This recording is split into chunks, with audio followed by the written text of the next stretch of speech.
This might be the strangest supermarket in the world. Not in Beijing, not in Shanghai. It's in a small city in Henan province, a place you've probably never heard of. You know what Henan is famous for? Shaolin Temple, the Kung Fu monks, that Henan. During Chinese New Year 2025, this supermarket had more visitors in just 3 days than the entire population of Las Vegas. Las Vegas has around 680,000 residents. This supermarket had 1.16 million visitors. Now, crowds don't always mean money, but this store managed both. One single location, 1 year, reportedly generating nearly $1 billion. Walmart's top-performing flagship store, reportedly around $700 million. By those numbers, this one supermarket outperforms even Walmart's top flagship store. And here's where it gets truly insane. In early 2025, the owner set himself a goal: keep total annual revenue under $2.7 billion. Why? Because any more than that, employees would have to work overtime. By November, with 50 days still left in the year, they'd already hit $2.7 billion. They were heading toward almost $500 million over the target. And the owner called an internal meeting. He said they had lost, made an extra $500 million, called it a defeat. Have you ever seen a CEO like that? This place is called Pang Dong Lai. I went and looked into it, and honestly, I was stunned, because almost everything this company does goes against basic business logic. But behind this seemingly impossible business model, there's one person, and his story starts with a fire. The founder's name is Yu Donglai, born in 1966 in rural Henan, dropped out of middle school. When he was young, he sold popsicles, ran small businesses, made some bad choices, and paid for them. By the time he was 30, he was about $40,000 in debt.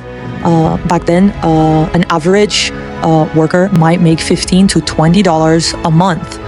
That wasn't credit card debt. That was a life sentence, a hole he might never climb out of.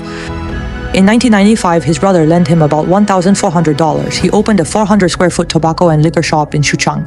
He called it Wang Yue Lu Pangzi Store. Pangzi basically means the fat guy. That little shop became the beginning of Pang Dong Lai. He didn't have a brand strategy, no investor deck, no growth model. He had one rule: no fake products. Back then, counterfeits were everywhere. Fake cigarettes, fake liquor. In some places, that was just how the game worked. Yu Donglai went the other way, every bottle stamped. Fakes get a 10-fold refund. And if a customer bought too much, he'd tell them, buy less, you don't need that much. Have you ever seen a business owner talk a customer out of buying more? Word spread, the shop took off. Then in 1998, everything burned. An arsonist set his store on fire, 8 people died, the equivalent of $400,000 in goods, gone. Yu Donglai stood in the rubble and thought, I'm done.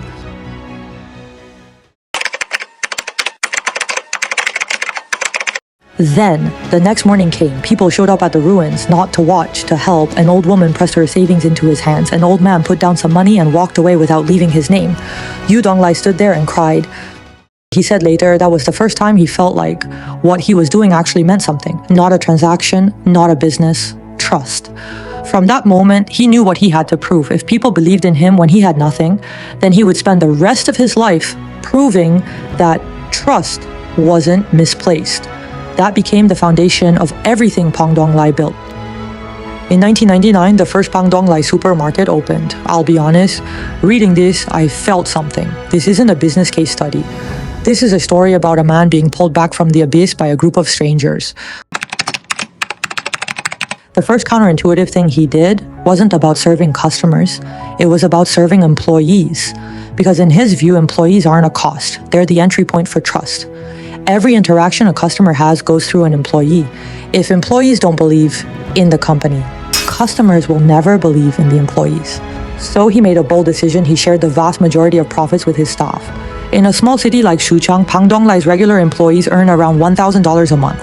The local average, around $400. Cleaning staff can earn up to $1,500. Store managers make 6 figures a year. Every Tuesday the store closes, mandatory day off. Nearly 150 days of paid leave per year, 6 to 7 hours of work per day. Work overtime, you may get fined. Take a work call after hours, also fined. And there's something called the grievance award. If an employee does nothing wrong but gets verbally abused by a customer, the company compensates them directly. The message is clear: you did nothing wrong. We're on your side. But the thing that actually hit me wasn't the numbers. It was a video I watched. A cleaning woman on her hands and knees wiping the floor with a cloth. The floor was already clean. Behind her, another woman fanning the floor, dry with a hand fan, muttering that she didn't want customers to slip. Money flows to employees first. Only then can employees pass that trust on to customers. The second thing Yu Donglai did was treat customers like family. A few details: buy fruit that isn't sweet, return it. Buy clothes and the price drops later. Pang Dong Lai calls you to come back and get a refund on the difference. Their price tags show the wholesale cost, the retail price, and the margin. All of it. Right there on the label. Can you imagine Walmart posting their cost price on the shelf? Never gonna happen. Because traditional retail runs on information asymmetry. You don't know how much they're making. You can only guess. Pang Dong Lai says, don't guess, we'll show you. But the story that really stopped me was something else entirely. One day, a security guard caught a woman shoplifting a small piece of pork worth maybe $1. Yu Donglai didn't call the police. He let her go and ask someone to quietly check what was going on. They found her family had a sick relative. The person wanted to eat some pork. They couldn't afford it. Yu Donglai showed up at her door with rice flour and cooking oil and said, "Come work at Pangdonglai." After that, he removed all the anti-theft alarms from every store. He said, if I can't trust my own customers, what's the point of any of this? You know what happened next? Shrinkage didn't go up. It reportedly stayed below the industry average. This isn't a service policy, it's a worldview. Most retailers manage human nature with cameras. Yu Donglai tried to manage it with trust, and somehow the trust worked. So why not take this system nationwide? People all across China are begging for a Pangdonglai in their city. It doesn't move. Yu Donglai has said it plainly, in cities with high rents, it's impossible to share enough profit with employees. And if you can't do that, Pangdonglai loses its whole point. Move into Beijing or Shanghai and rent explodes. Either you cut employee pay or you raise prices, both paths break the loop. Money stops flowing to employees, the trust machine shuts down.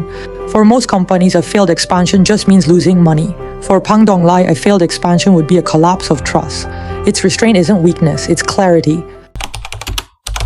You tell me, the city government of Shuchang opened up the municipal government parking lot free for Pangdonglai customers during holidays. In American terms, imagine Des Moines City Hall saying during Black Friday, Costco is too packed, use our parking lot for free. In China, people stopped calling it a supermarket. They call it a 6A tourist destination. China's top national rating is 5A. This supermarket gets an extra A. There used to be a Walmart in Shuchang. It closed, and locally, people tell the story this way. It wasn't that Walmart was weak, it was that Pangdonglai was impossible to beat. When your rival single store outperforms 7 of yours, how do you fight that? Small doesn't mean weak, big doesn't mean strong. And sitting with all of this, I had one question. Does this company actually exist, or is this something we forgot was possible? The moment that stays with me happened in 2015. Pangdonglai's Xinxiang location's lease expired. They announced it would close. Tens of thousands of residents showed up, signs, tears, pleading for it to stay. Have you ever seen a city cry over a supermarket closing? Yu Donglai was moved. He found a new location and reopened. The reopening was in 2016. Doors opened at 9:30 a.m. In under an hour, the crowd was too large to manage safely. Yu Donglai walked out and closed the doors himself. Opened for 1 hour, then closed. That's not marketing. That's what happens when people trust something completely. Pangdonglai will never become Walmart. It will never become Amazon. It will probably never open in your city. Yu Donglai is fine with all of that. In a world where every company is rewarded for scaling up, where size is the only measure of success, Pangdonglai is asking an uncomfortable question. If you can be profitable without grinding your employees down, if you can be honest with customers and still survive, if you can refuse to expand and still have a city fighting to keep you, then when companies say we have no choice, is that actually true? Or do they just not want to try? The real mode isn't technology, it's not capital, it's not store count, it's trust. And trust, you can't buy it, you can't fake it, and it's very hard to copy. So I'll leave you with this. Could a business like this survive in America? Or would Wall Street tear it apart in the first quarter? And honestly, after all this, I kind of want to fly to Henan and see it for myself. I'm Alex. See you next time. 你种什么种子，开什么花，结什么果，是死的。只要坚定的去做，就能实现。所以没有实现不了的，你们看，你们找到你们自己，找到你们就是你们幸福的一种方向和方法。我希望你们看到这种真诚。